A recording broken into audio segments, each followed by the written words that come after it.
नमस्कार दोस्तों, आज हम देखने वाले हैं 12 जनवरी 2026 के करंट अफेयर जो कि बहुत इम्पोर्टेंट है। चलिए शुरू करते हैं। पहला क्वेश्चन, भारत में प्रतिवर्ष 12 जनवरी को राष्ट्रीय युवा दिवस किसकी जयंती के उपलक्ष्य में मनाया जाता है? तो इसका सही आंसर है आपको स्वामी विवेकानंद जी। कुछ व्याख्या देख लेते हैं। स्वामी विवेकानंद के विचारों और आदर्शों से युवाओं को प्रेरित करने के लिए 1984 में भारत सरकार ने उनकी जयंती को राष्ट्रीय युवा दिवस के रूप में घोषित किया। ठीक है, 1984 में राष्ट्रीय युवा दिवस की घोषणा हुई थी। नेक्स्ट क्वेश्चन देख लेते हैं। विकसित भारत यंग लीडर्स डायलॉग 2026 का आयोजन स्थल कौन सा है? तो यह है भारत मंडपम, नई दिल्ली। ठीक है दोस्तों, इसका आयोजन युवाओं को राष्ट्र निर्माण और नीतिगत चर्चाओं में सीधे जोड़ने के लिए नई दिल्ली के प्रतिष्ठित भारत मंडपम में किया गया। नेक्स्ट क्वेश्चन देख लेते हैं। भारत ने हाल ही में किस देश के साथ कृषि सहयोग के समझौते को अगले 5 वर्षों के लिए विस्तारित किया? तो यह है आपका फिजी के साथ। कुछ डिटेल देख लेते हैं। भारत और फिजी ने कृषि अनुसंधान, बागवानी और जल संसाधनों के क्षेत्र में आपसी सहयोग को 2021 तक बढ़ाने की सहमति दी है। ठीक है दोस्तों, नेक्स्ट क्वेश्चन देख लेते हैं। राष्ट्रीय आईईडी डेटा प्रबंधन प्रणाली NIDMS, जिसे हाल ही में लॉन्च किया गया है, किस संस्था द्वारा तैयार किया गया है? तो यह राष्ट्रीय सुरक्षा गार्ड NSG द्वारा आपका तैयार किया गया है। इसके बारे में देख लेते हैं। NSG ने बम विस्फोटों एवं IED के डेटा का विश्लेषण करने एवं आतंकी खतरों से निपटने के लिए इस अत्याधुनिक डिजिटल प्रणाली को विकसित किया।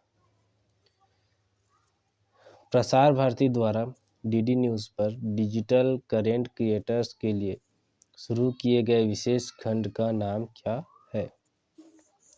तो इसका नाम है क्रिएटर्स कॉर्नर। ठीक है दोस्तों, यह सेगमेंट सोशल मीडिया इन्फ्लुएंसर और डिजिटल क्रिएटर्स को एक राष्ट्रीय मंच प्रदान करने के लिए शुरू किया गया है। चलिए नेक्स्ट क्वेश्चन देख लेते हैं।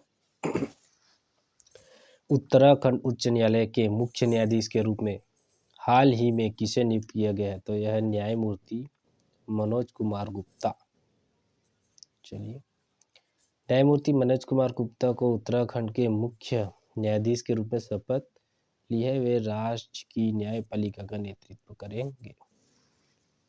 नेक्स्ट क्वेश्चन, 12 जनवरी 2026 को मनाया गया राष्ट्रीय युवा दिवस का मुख्य विषय थीम क्या रहा?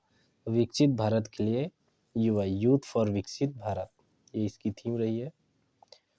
ठीक है दोस्तों, हाल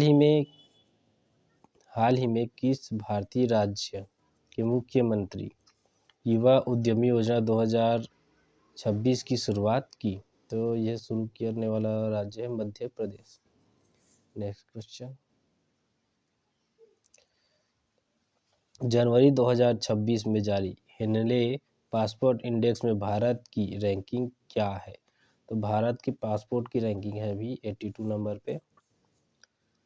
2026 की ताज़ा रैंकिंग में भारतीय पासपोर्ट 82 स्थान पर है, जो कई देशों में वीज़ा मुक्त यात्रा की अनुमति देता है।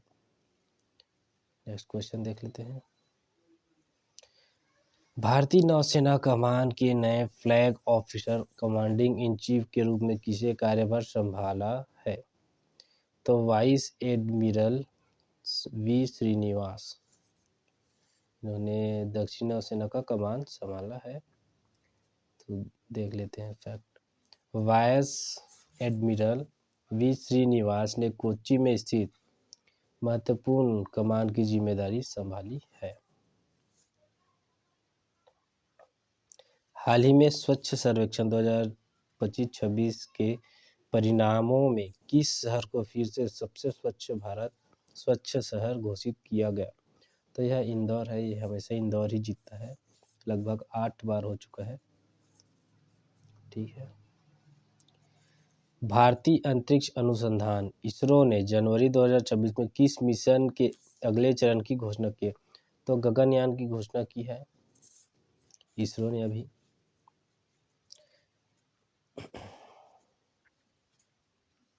हाल ही में आरबीआई द्वारा जारी रिपोर्ट के अनुसार भारत की डिजिटल भुगतान सूचकांक डीपीआई में कितने प्रतिशत की वृद्धि हुई है? तो यह है 15.7% की वृद्धि हुई है। यह वृद्धि दर्शाती है कि भारत में यूपीआई और ऑनलाइन लेनदेन की लोकप्रियता और पहुंच ग्रामीण इलाकों तक तेजी से बढ़ रही है। जनवरी 2026 में संपन्न हुए टाटा मुंबई मैराथन में पुरुष वर्ग का खिताब किसने जीता? तो ये लेमी बरहानो इन्होंने जीता है मैराथन का अवार्ड।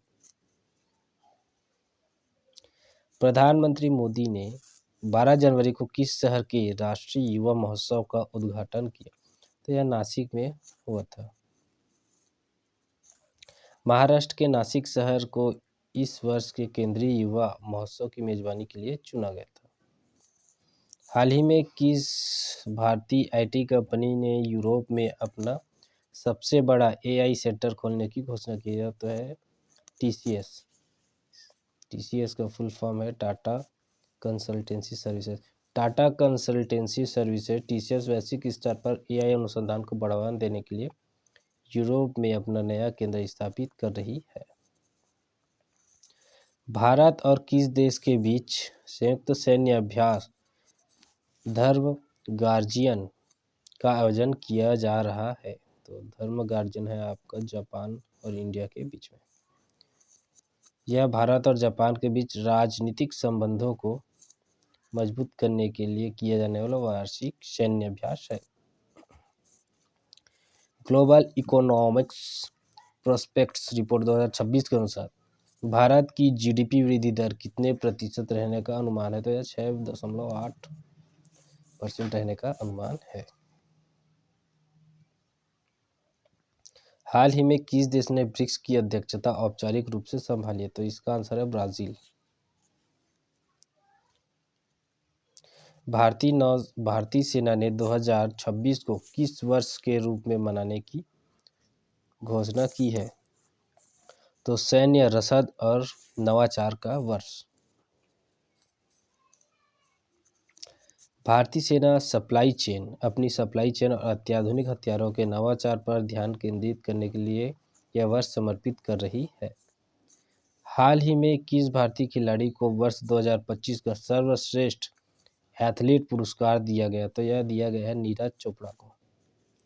ठीक है दोस्तों, नेक्स्ट क्वेश्चन भाला के बारे में देख लेते हैं। भाला फेंक में निरंतर शानदार प्रदर्शन के लिए नीरज चोपड़ा को यह सम्मान मिला। संयुक्त राष्ट्र के आंकड़ों के अनुसार 2026 में कौन सा देश दुनिया की सबसे तेजी से बढ़ती प्रमुख अर्थव्यवस्था है? तो भारत की है। वैश्विक चुनौतियों के बावजूद भारतीय बाजार की मजबूती शीर्ष बनाए हुए है। हाल ही में चर्चा में रहा प्रोजेक्ट भीष्म किससे संबंधित है? पोर्टेबल आपदा अस्पताल से संबंधित है। यह एक चलता फिरता हॉस्पिटल है जो आपदा प्रभावित क्षेत्रों में तुरंत इलाज की सुविधा प्रदान करता है। 12 जनवरी को राष्ट्रीय युवा दिवस के अवसर पर युवाओं के लिए कौन सा नया पोर्टल लॉन्च किया गया? मेरा युवा भारत यह लॉन्च किया गया है अपडेट्स।